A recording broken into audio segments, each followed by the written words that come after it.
This is 602. We had walked this one as well. So the issue that they're having with the upstairs units, and particularly the ones that are facing the road, is that they're just not, people tend to not want these. So I think we got to make it look best, better.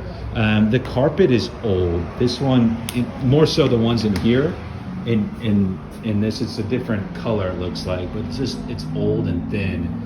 And what we're thinking is maybe we just do vinyl throughout this, nice gray vinyl, paint the walls, 2-inch blinds, and paint this countertop here, but replace this one with a nice Formica, replace the faucet in the sink. The cabinets are in good shape. I think we just change some of the doors that are bad and paint them this pure cast gray. And I can send you pictures of what we did in San Antonio. Change the door handles so they're all brushed nickel. All the paint will be a nice gray. The vanities as well. I think, we're getting vanities for like 150 to 200 bucks. And it comes with the countertop. So my thought is just to replace that, replace the toilet. So here is the new vinyl floor that we put in, the 2-inch blinds. You can see the new ceiling fan, super bright. They didn't have any lights in the ceiling before. We changed the paint color. This is the paint color that we use at all our properties. Here is the countertop. This is going to be painted. They're going to try and match the Carrera.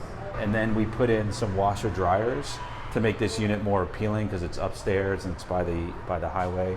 And change the electrical panels as well.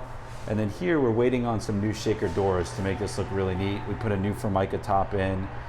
We put a sink in the faucet, new appliances, and we put the white subway tile. So what we do, it's kind of a standard. There are premium upgrades that we do. Here is the bathroom, and with the new mirror, the new light. They're working on the tub, so they had to change out some of the plumbing back there. And again, we just try to do it right instead of a slapstick job. So they're working on that. We put in new toilets just to make it look nice and paint the walls there. And then here in the bedroom, we put the fan in. There was no electricity before. This was all carpet. We put vinyl, 2-inch blinds. These have some really nice walk-in closets. So you could see before they had kind of an old light, but we put this new light in here. It's bright.